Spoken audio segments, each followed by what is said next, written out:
Hey there, NASCAR fans! Have you got your copy of the latest edition of NASCAR Pole Position Print Magazine? If not, there's no better time than now to subscribe at polepositionmag.com. NASCAR Pole Position is the only print magazine covering NASCAR. Officially licensed by NASCAR, NASCAR Pole Position Magazine is published throughout the NASCAR season, and each edition is an instant collector's item, packed with great feature stories and photography. The magazine is even mailed to you in a poly bag for those who love to collect NASCAR memorabilia. At polepositionmag.com, you can even find past issues available to purchase. Get your subscription to NASCAR Pole Position and get great NASCAR content delivered straight to your mailbox throughout the season. Learn more at polepositionmag.com. That's polepositionmag.com. Hey y'all, Rick Houston here, and I want to tell you about my new show, the Moonshine and Motorsports Racing Podcast. I've partnered up with the state of North Carolina Department of Natural and Cultural Resources to help uncover the history behind moonshining mountain boys, professional wheelmen, and the backwoods and city lights of the Tar Heel State. In the first episode, I sat down with Winston Kelly at the NASCAR Hall of Fame for a little behind-the-scenes gossip about Junior Johnson's engineering skills. He's got two things in his hand, pipe wrench and channel lock pliers, and they weren't new. They had been around the block a time or two. Wasn't the first steel they built, I bet? No. I think the pliers had been red before, but paint had worn off. And in the second episode, I talked to a professional hillbilly, a.k.a. Dr. Daniel Pierce of UNC Asheville, to find out the real history of moonshiners and their battles with the revenuers. He wrote about one of his experience of trying to chase down this bootlegger in this souped-up car, and he complained that the government gave him these piece of crap, cheapo cars, and that were really no match, but he thought he was doing pretty good, and then the guy just hits it and just takes off and practically disappear. But then the guy makes a bootleg turn and comes back towards him. And as he said, it was a game of chicken, and I was the chicken. And so he ran off the road. And actually, he was the guy who caught Junior Johnson at his daddy's steel when Junior got tangled up in a barbed wire fence. So check out the Moonshine and Motorsports Racing Podcast, available on YouTube, dailydownforce.com, and all of your favorite podcasting platforms. And be sure to check out my regular show on NASCAR history, the Scene Vault Podcast.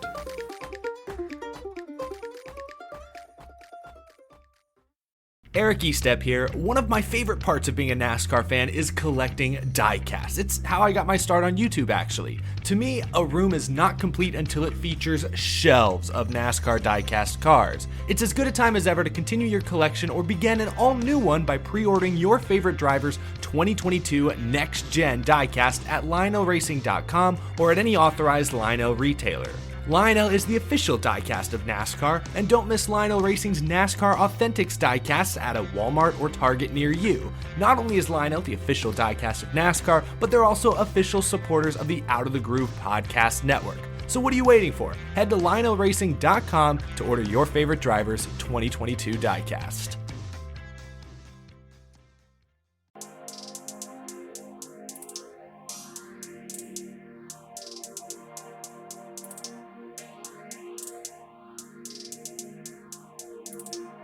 Hello, folks, and welcome into Next Gen Creators, the Daily Downforce podcast, where we highlight the next generation of NASCAR content creators. I am Joshua Lepowski. We hope you enjoyed episode 1 with Eric Estep.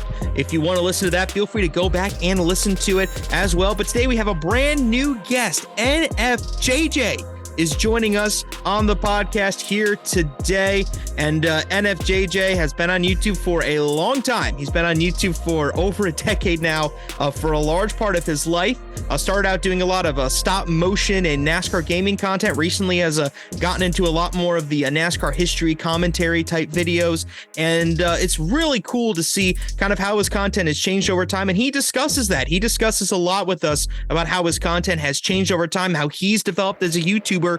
But he also gets really real and honest with us about some of of the challenges that he's had to deal with as a YouTuber, some of the things that he struggled with, some of the things that he had to learn, and the ways that he had to develop as a person alongside with developing as a YouTuber. He gets really honest with us, and he tells us kind of about how he developed into the YouTuber that he is today and the types of NFJJ videos that you are used to seeing. It was really cool to just hear NFJJ be just super honest and raw with us about all of those things. So without further ado, folks, here is episode 2 of Next Gen Creators with NFJJ.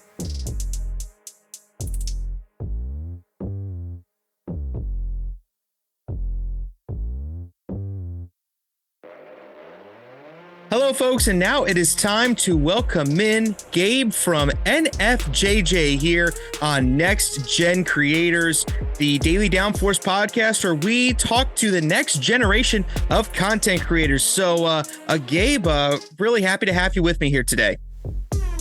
No, I appreciate it. I got the email for this. I was super excited. I listened to the first episode. It was super interesting. So, really excited to get into it. Yeah, I'm really excited to have you here, Gabe. You know, this was one of those things, you know, when Josh and I were sitting down talking about, you know, who we wanted to bring on. You know, you were one of the first guys we brought up that we wanted to bring on. So it's really super exciting, you know, to kind of have you here and to kind of talk about your love of the sport of NASCAR. And, you know, you've been a NASCAR fan for quite a long time, it seems, haven't you? Yeah, I've been a NASCAR fan since 2011 now, and that's over half my life. So I'm still pretty young, but I got into it at a super young age, and I've been doing YouTube for as long as I can remember. Wow, 2011. So that's you know, that's still it's still a while ago, but that's a little bit later than some other NASCAR YouTubers that we'll talk to that have gotten into the sport. So, you know, that's kind of an interesting time to get into NASCAR, that 2011 time frame when the playoffs were, I guess I could say, you know, things like the playoffs and stuff like that were beginning to become more standardized within NASCAR, I guess, if that makes sense. So what was it that got you into the sport then to begin with?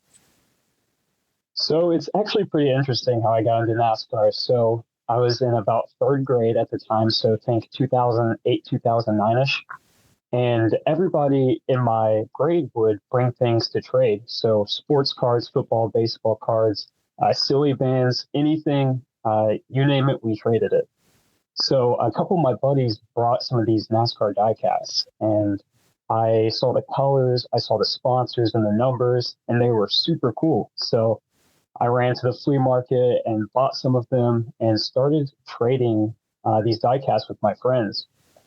So that kind of parlayed into playing NASCAR video games and then watching crash compilations on YouTube.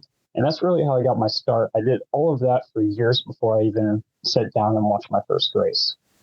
Mm-hmm. Wow. Yeah. Video games are a way that a lot of people have kind of gotten into the sport. And of course, in that 2008, 2009 range you're talking about, that was kind of at the end of the EA Sports time of NASCAR games. So I'm presuming around that time, it was a lot of probably like the NASCAR 09 type of stuff, or was it even some of the older NASCAR games? I'm sure that you played a little bit too. Is that correct?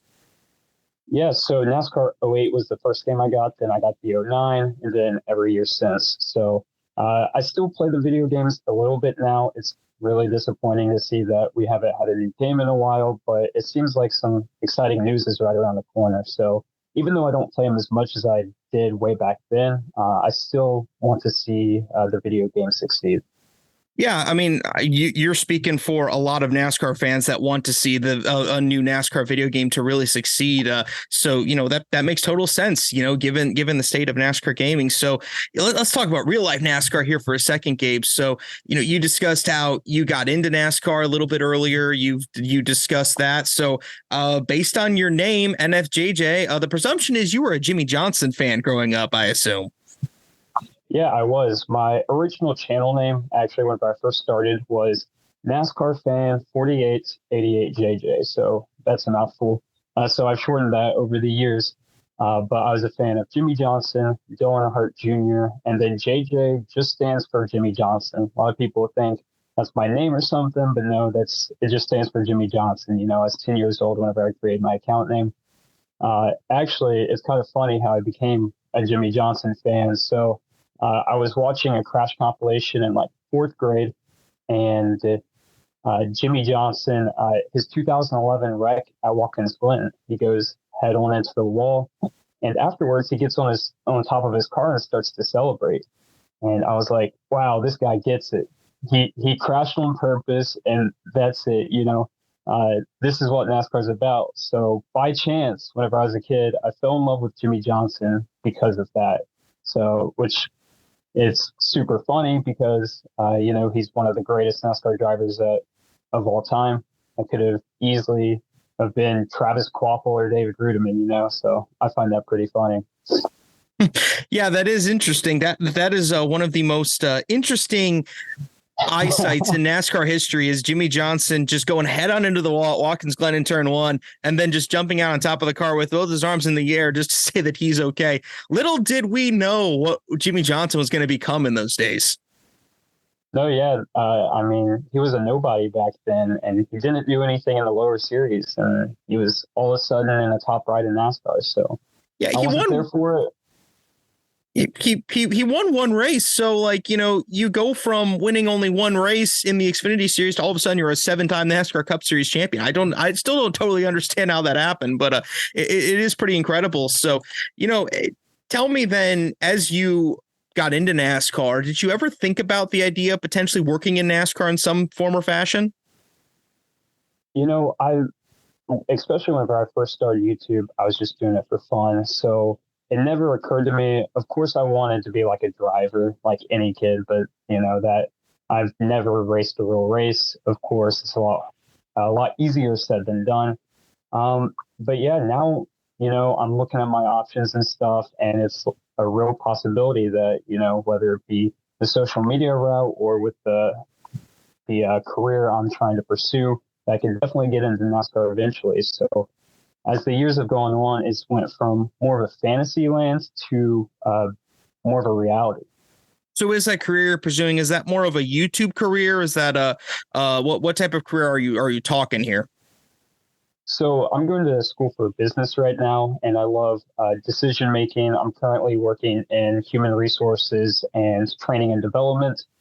So that side, I love that talent management. I know I'm probably boring a lot of people, but I think that stuff's really cool. But YouTube as well, there's the journalist side of things, just content creation in general over different platforms. I feel like there's a lot of opportunity for me to work in NASCAR, whichever route I decide to pursue here in the coming years. Yeah, that's really cool. The business side of NASCAR obviously is probably it's obviously not as talked about probably amongst fans, but you forget, that these race teams truly are businesses, and they have all the same departments that a typical business would have, just like the regular office that you work in on a daily basis. Those people or NASCAR teams have those people working for them. So those types of things and those types of avenues are ways you can get into NASCAR. No, yeah, and I'm super excited about the options I potentially have whenever I graduate college here in about a year's time. If you're listening to this and you haven't listened to The Business of Motorsports, that's on the Dell Junior Download, part of Dirty Mo Media. That's a really great series. It's just a few parts, but it kind of gives insight to how much really goes on in a NASCAR team. Yeah, I've listened to a couple of those episodes with Kelly Earnhardt is on it with Mike Davis. I think they brought on, I think it was like one of Dale Earnhardt's merchandising people or something like that on there. So yeah, I'm in full agreement with that. That's a really cool listen right there to talk about, truly the business of motorsports. That's really cool to listen to. So, you really love getting into NASCAR on the business side, but you're in NASCAR in a YouTube capacity at the moment, and you've been on YouTube for a while. I think your first video, as I was doing research, was posted, I think around 11 or 12 years ago. So, when did you start getting the idea of posting NASCAR content on YouTube? Yeah, so I was about 10 years old. I'm 21 right now, so you can do the math, 10 or 11, 12 years ago. So I was about 10 years old. And somehow I came across these stop motion YouTube videos. For a lot of kids, that's how you get into NASCAR or on the YouTube side of things. And I wanted to do that. So I had some cars. I had some diecast cars. I asked for a camera for Christmas, and 2 days later, I created my YouTube channel and started posting all these stop motions. And since then, I've privated a lot of them because they were really bad. I was 10 years old at the time. So that's really how I got my introduction. Making these races, it was just so neat to me, just kind of in my own fantasy world. And, I could create crashes. I could create wild finishes. I could have someone go from fifth to first in the last turn to win in the photo finish. I was in complete control, and it was always so satisfying working all day on a stop motion and then plop it into Windows Live Movie Maker, I think I was using at the time, and seeing it all kind of make sense. That's something that Eric brought up in the first episode of Next Gen Creators. He brought up how cool it is when you finish up something and everything just makes sense. And man, there's no feeling like that when you're creating something, is when the idea you have in your head actually comes into fruition after all the little details that went into it that you don't even realize that you have to go through if maybe you're not in this business or not working on developing content.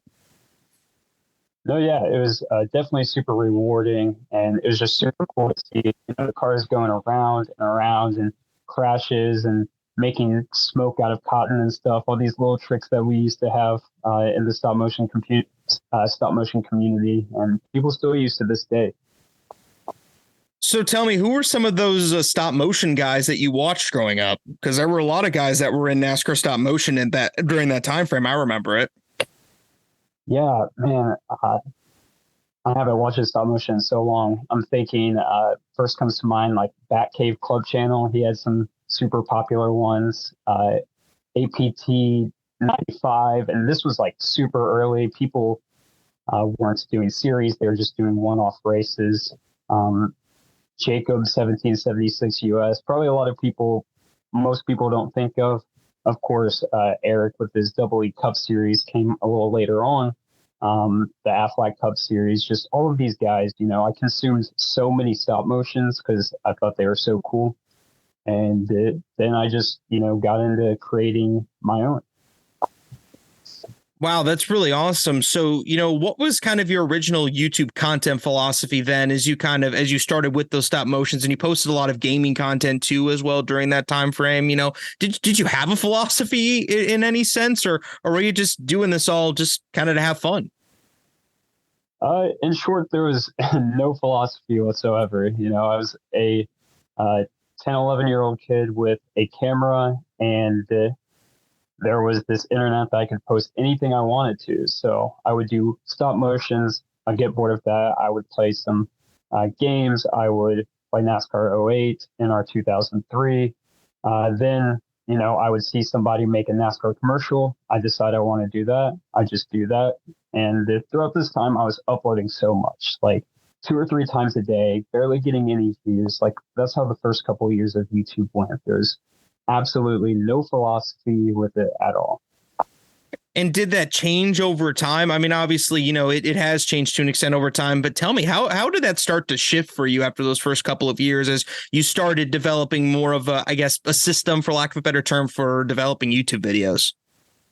Yeah, absolutely. So as I was growing up, I started to mature, and it goes in different phases. So even whenever I was 13 or 14, I was like, okay, all these videos, it's overkill. I started getting into uploading crash compilations. That was something that was starting to boom at that time. And as I mentioned before, I really got into NASCAR because of the crashes. Even on the NASCAR video games, turn around on the track and cause a big pile up, just destruction as a kid, super intriguing. So I started doing crash compilations, and I did that for probably 6 or 7 years on YouTube. Of course, it changed over time. The quality got so much better. The thumbnails got better. The titles got better. The clips I was using, they went from like these surface level clips everyone has seen and then it morphed into me doing my own research to find new clips. There were different series ideas and trends that happened over the course of that 6 or 7 years from, I want to say 2014 to 2020. But at the same time, I didn't have much of a plan. I was still doing what I wanted to do, but it was a little bit more professional, and I think a little bit better quality videos as well. Yeah, so you mentioned how you were doing gaming, you were doing crash compilations, all that sort of stuff. Can you tell me what were some of the challenges that you were kind of dealing with during this time frame as you were just kind of trying to learn, or maybe was this all just kind of just fun for you and you were just kind of learning as you went, having fun, just making YouTube videos? I'm certain that that's how a lot of people get into the YouTube form in that sense. Yeah, it was super fun, but at the same time, it was competitive. I wanted to do good. I was obsessed with looking at the numbers and stuff. So I would try to chase views, I guess, for lack of a better term. But there's a lot of competition on YouTube. There's a bunch of crash compilation channels out there. And, trying to be unique and stick out was definitely a challenge. Also, I know this is a big debate whether you should be monetized or not, but NASCAR claimed most of my videos anyway, so that wasn't a problem. But my channel would be demonetized. I had my channel deleted actually on a couple of different occasions for uploading NASCAR content. One time I got hacked. It was this combination of challenges that kind of exhausted me, especially whenever I was in high school. So 2017 to 2020. Had a social life, trying to be cool in high school and stuff. And the YouTube thing wasn't super cool. So that was just a whole nother challenge that nobody on the internet saw. So it was also mentally taxing in the way of trying to compete. And I was so obsessed with the numbers. It was really unhealthy for me. So those combination of things over the course of a few years kind of burnt me out a little bit. And that's whenever I knew I needed to kind of change my style of videos I was doing. Yeah, a lot of people forget, back in those days, becoming a full-time content creator or anything like that on YouTube was still a relatively new thing. And so it wasn't easy, and it still isn't easy to this day to make it fully. And so, you were just very open about the fact that you had to face some personal challenges in trying to deal with that. So just kind of tell me, what were some of the changes that you made during that time in order to combat some of those challenges that you were dealing with during that time frame? Yeah, so the biggest thing was trying to create new ideas. So I would sit down. It was really the first time I had to sit down and brainstorm and game plan, So I'm thinking 2017, 2018. Usually I would just see something like somebody wrecks in qualifying. I'm like, okay, I'm going to make NASCAR qualifying crashes. But then that stopped working. It was so oversaturated. So many people were doing that sort of stuff. So creating different series. I did this one in particular. It was all NASCAR crashes. So if the Daytona 500 just happened, I'd be like all NASCAR crashes from the 2018 Daytona 500. And that did super well. And then after a year or two, people stopped watching those. Then it was worst Jimmy Johnson crash every year throughout his career, right? So these different series were, ideas that I had that I needed to have to compete with the other channels that were making probably better content than me at the time. I was still 15, 16 years old. So having, 20, 25-year-olds that I was competing against was hard for me because I couldn't see the vision of sitting down for a long period of time and making a high quality video. I just wanted to sit down, get stuff together and upload a video, edit and everything within an hour and be done with it. So that was another challenge. So I guess over my YouTube journey, I've had a lot more challenges than I thought I did. Are those challenges the types of things that you just kind of realized, or did you realize it as you were going through it, or was it one of those things that you just kind of realized as you look back on and realize like, man, that was really challenging to think about that. Man, I didn't realize how hard that was to learn and in that sense. Yeah, I think I realized it maybe a little bit subconsciously at the time. I was just learning a little bit and little bit by little bit over years and years, because this time frame was over the course of 6 years. And it also came with maturing, I think, being more self-aware of my content and the competition and how people were reacting to it. Before I would upload a video and didn't care what people said about it, but then I was getting comments like, "Oh, this video is lazy," or "There's a couple mistakes here," or whatever. So that started, I started being more self-aware about that stuff and implementing changes through that. So it helped me grow, but it was also at the same time, I didn't like getting those type of content or those type of comments. It was challenging for me as well. I've never dealt with, like, I don't want to say hate comments because a lot of it's fair criticism, but especially back then, like, I didn't deal with criticism well at all. So you said you mentioned it, you didn't deal with criticism well, but how did you learn how to handle that as time went on and learn to use that as a way to help build yourself up as a YouTuber? Because I think in any form in this business, whether you're new media, old media, anything like that, constructive criticism is a big part of how you grow and how you get better. So how did you learn to handle that? Yeah, so I think it was just getting older. It honestly hasn't been till the last couple of years, whenever I started college, that I've dealt with criticism much better.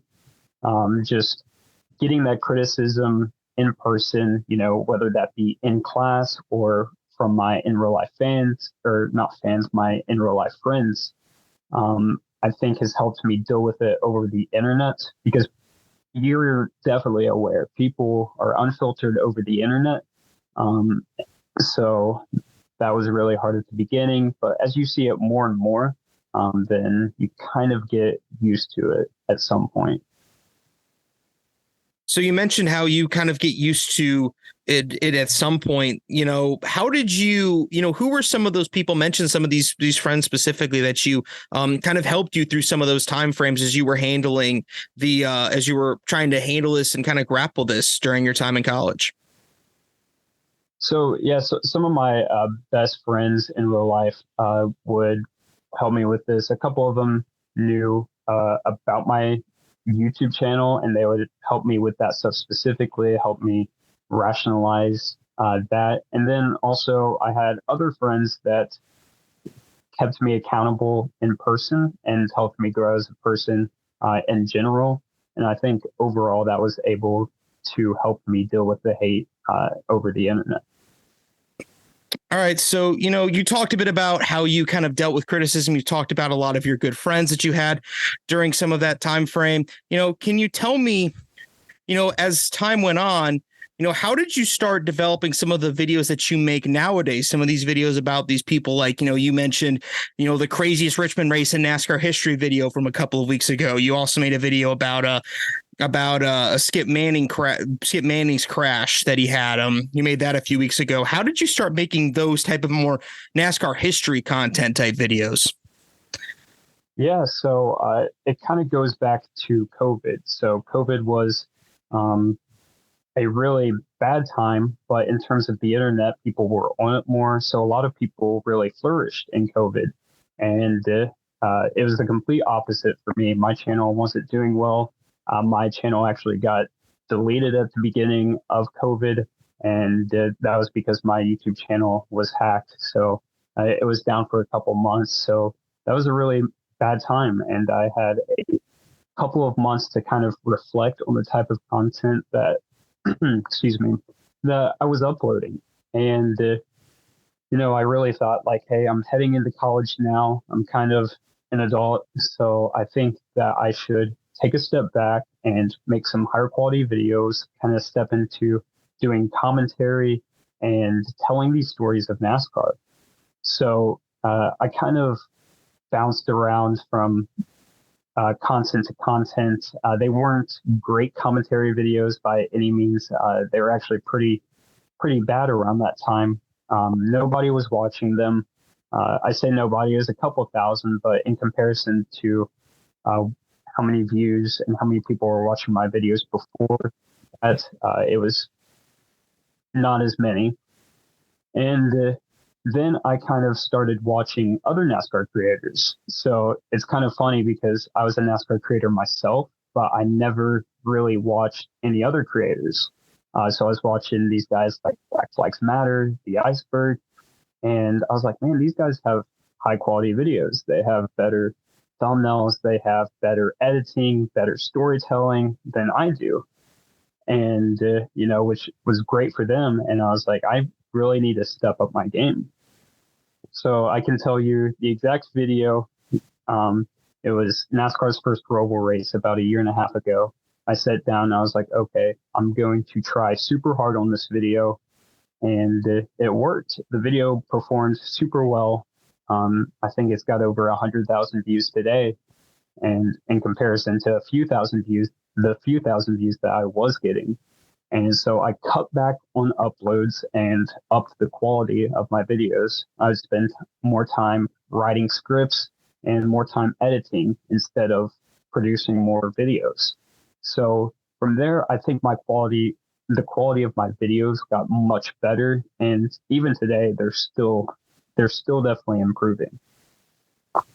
So they're still improving as time goes on, but you mentioned how there was that one specific video where things kind of did shift for you. And, you do notice as you go through your YouTube channel, I don't want to say like there's like a specific increase in quality. I want to say that you notice from your thumbnails, but like based on like the titles of the videos, the thumbnails, you do notice as you look back through your channel, how like, your content philosophy kind of really shifted over these last couple of years. So, there's definitely like a noticeable difference in terms of how you approach your content. It's visually there. Not that your former content was bad or anything. It's just, your content is a lot different. So that is noticeable. You do see that on your YouTube channel. So, can you tell me some more NASCAR YouTubers? You mentioned specifically Iceberg, Black Flags Matter. You mentioned a lot of these guys that you watched on YouTube during this time frame. Were there some other guys that you watched on NASCAR YouTube that made maybe some different content that you didn't make that you thought was really interesting? So, of course, there's Brock Beard and NASCAR Man History. They make the highest quality videos, in my opinion. These massive documentaries, these really big stories that they tell so well. And even though I'm kind of into the storytelling now, I do not compare myself to them. They're more the documentary style, while I'm a short format video style. But those guys really opened my eyes to how good my content could be if I put in a little bit more effort. So if you were not creating NASCAR content, what types of other contents do you feel that you would create? Because I'm sure that, you have a lot of other interest, I'm sure, outside of NASCAR. You mentioned business earlier today. What are some other things that you even maybe thought about creating content about aside from NASCAR, even if you haven't really explored that? Yeah, so I've been really big into college football and the NFL, which a lot of people are. But I think my style of videos, kind of the short storytelling, kind of more the historical aspects of stuff, there's a gap in the NFL community, really. There's a couple of creators, I guess, that go into that a little bit, like KTO comes to mind. Yep. But I think if I took what I was doing now in the NASCAR community and took that over to the NFL community and kind of did the same style, it would work. And that's something I've thought about. It's just something that I do not really have the time for right now. And I'm so focused on NFJJ because, it's doing better than it ever has before. And, I'm about to graduate college. I'm trying to pay for college. I'm trying to, save up money for a house, all these sort of things. So I don't want to risk, diving and focusing on another channel that might, fail, and just completely focused on NFJJ. And I do have a second YouTube channel on the gas. It's got almost 10,000 subscribers right now. It's a NASCAR YouTube channel as well. I don't really promote it as my second channel. I've mentioned it plenty of times, but a lot of people don't know that I do run a second channel. It's got its own branding and everything and its own style of content. So I'm just laser focused on those two accounts right now. Wow. So, tell me, expand a little bit more on like what the content is like on your second channel to some people that may not be so familiar with it. Yeah. So it's kind of like the old commentary videos I did on NFJJ. So I'm just looking at a couple of the videos right now, and it's like 10 forgotten NASCAR crashes. And it's basically a crash compilation video, but I provide insight and commentary over it. So I'll explain the wreck or the battle or the fight, and then kind of give some interesting facts about it and some statistics, and do a crash compilation that way instead of, splicing up clips from a broadcast and uploading it like that. So I provide that hopefully insightful commentary, and yeah. Wow, that's really cool. So, as we've talked a lot about how you've discussed, how your NASCAR content has developed over time, and really, it has changed over time. You've really developed a lot as time has gone on. So, what's your future plans for kind of your NASCAR content? Because you mentioned how you are, you're in college right now. You're in college for business. So, is your YouTube philosophy particularly going to change kind of as time goes on, as things develop? I will say the internet, it's impossible to predict where the internet's going to go. I think you and I both know that. So it's probably hard to say, but how is that going to develop as you go on, you feel?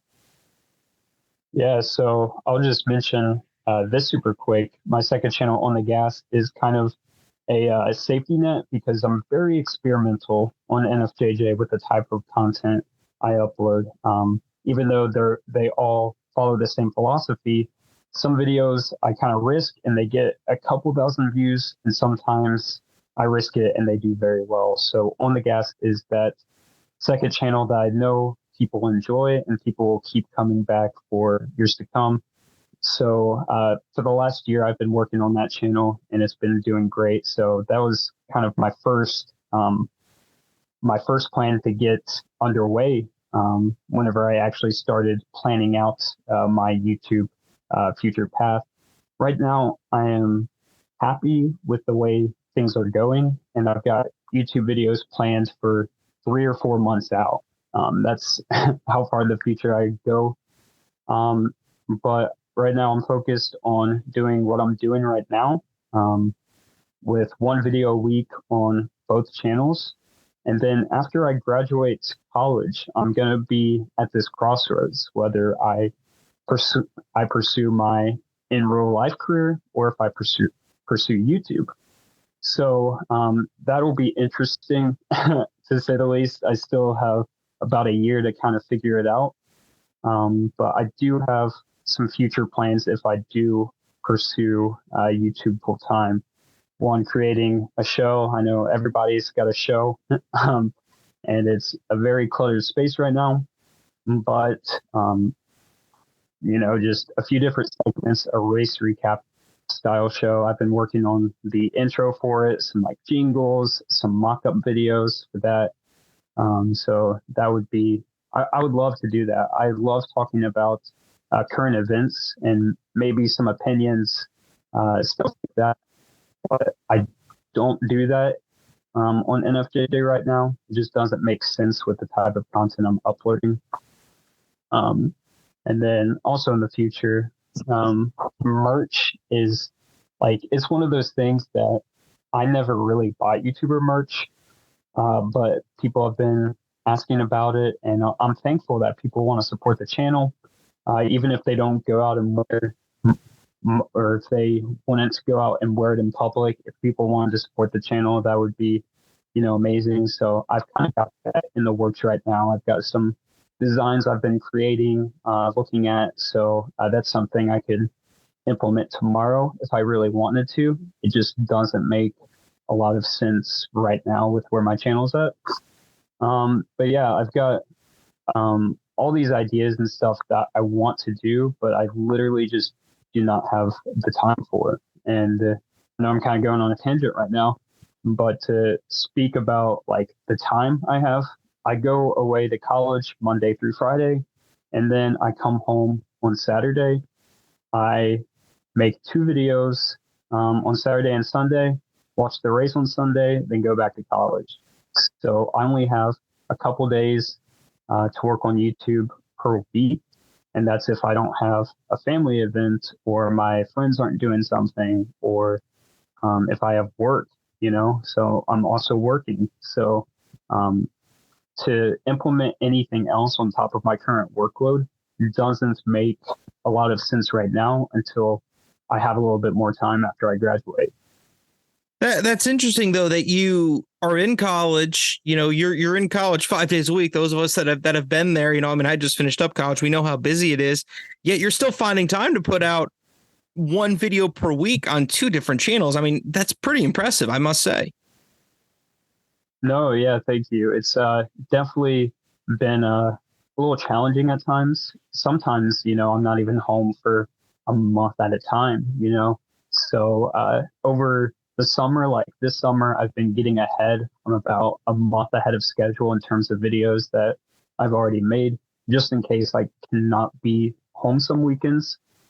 So, at least I have that little bit of a safety net, but I'm really constantly working, but, I love doing YouTube more than anything else I do. A lot better than school, better than work, so if there's any chance that I could do YouTube full time after graduating, then I'm definitely going to take that chance.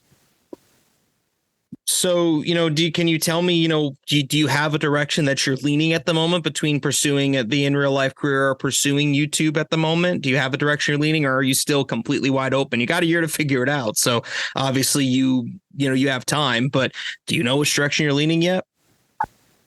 Yeah. So my heart and passion says YouTube, but my brain tells me career, right?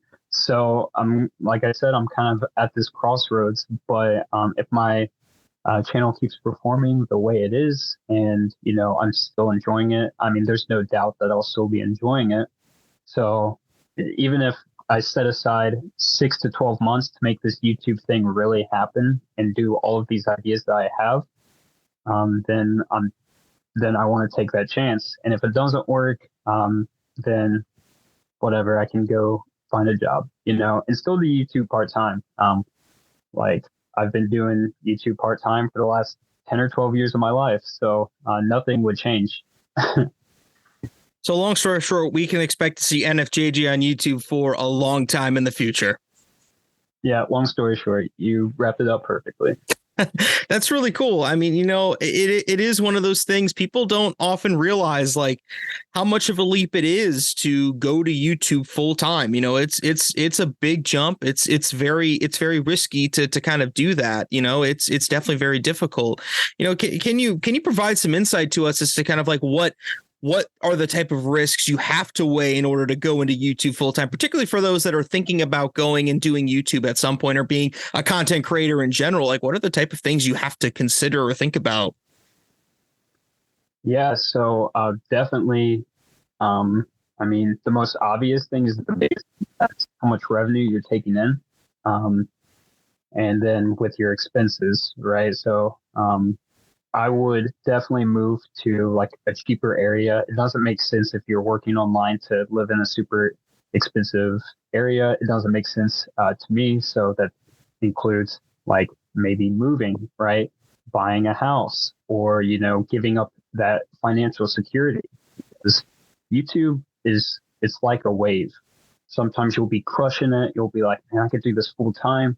And then just out of nowhere, you have one bad video and then it trickles into the next month and you're like, okay, like maybe I should just stop completely because no one's watching my videos. So it's always this big wave up and down. So you don't have a lot of security with that at all. But, if I did pursue this full time, there'd be opportunity to create more content, which would give me a little bit better security. But for anyone out there that is trying to pursue YouTube full time, it just depends on how much of a risk you're willing to take. Me, by nature, I'm not a very risky person. So I tend to lean towards the side of caution. So that's hard whenever, you need to take a leap of faith to really make something like this work. So yeah, just all kinds of things you got to think about. I've got a girlfriend right now. And if we want to start a family, it's like, you need money to do that, one way or another. So. What's it like to have her supporting you throughout YouTube? I mentioned, I asked about friends and people that have supported you through YouTube. What's it like to have her support as you're going through pursuing YouTube or a career or anything like that? No, it's great. She loves it. She really doesn't even know what NASCAR is. I mean, she knows what it is, but she's not into it at all. She just thinks it's super cool because she watches a lot of YouTube videos and stuff. She's got a lot of creators that she follows. So she's kind of like, looks at me like, oh my gosh, like you make these videos and all of these NASCAR rednecks watch your videos. I'm like, yep, that's it. But no, it's super neat as she supports me 100%. That's awesome. That's really awesome to hear. So, Gabe, you've made a ton of NASCAR videos. You made a ton of YouTube videos just in general over the last, decade or so that you've been on YouTube, from being younger to now, you're in college and now. So, what do you have a favorite or a few favorite YouTube videos that you have made throughout your time? Oh man. Yeah. I have a couple that stick out, but if you look at my channel, it says I have like 500 videos, which is a lot. But it is so many more than that from especially whenever I was younger. I was uploading 2 or 3 videos a day. I'm thinking it's closer to about 1,500 or 2,000. So wow. It's a lot of videos. Yeah, it's kind of crazy to say that out loud because I've just been creating content nonstop for a decade. But favorite video, definitely the NASCAR Iceberg project that I dove into. So it ended up being like this 2.5 hour video, and it took a lot of time, but people really enjoyed it, and it was definitely worth it. So basically, if you don't know what an iceberg project style video is, basically you start at the top, the tip of the iceberg, which is like tier 1, and it's diving into NASCAR, things people know. So like what NASCAR stands for, Dale Earnhardt Jr., who he is. And then all the way down in tier 8 at the depths of the iceberg is like super big controversies and conspiracies and things like that. So I walked all the way from tier 1 to tier 7 or 8 and it ended up being this massive project. And I'm super proud of it. That's the most effort I've ever put into a single video. So. Wow. And what was it like to see the reaction that you got out of that video? Yeah, it was great. So in terms of like views, it performed well, but by no means like my most popular. But seeing the comments and people being like, thank you for putting so much time into this. I can't wait to finish it. That's worth so much more to me personally than just a number. Right. And I would have probably said something different 3 or 4 years ago. Like the numbers matter to me more. But now seeing those comments of people being like, wow, this is a good video. Thank you for this. All of that stuff just completely makes it worth it. And especially people realize, how much time and effort went into that video. So that meant even more. Man, Gabe, you just brought this whole thing full circle. You talked earlier in this podcast about how you were so focused on the views, on the numbers and that. And now you've talked just a little bit later about a video that isn't even your most popular in terms of views is your favorite video for completely different reasons. I mean, that's incredible. And it really shows just kind of how humans develop over time, even not even just in their jobs or in their careers, but just personally and through projects like YouTube that can develop that sort of thing.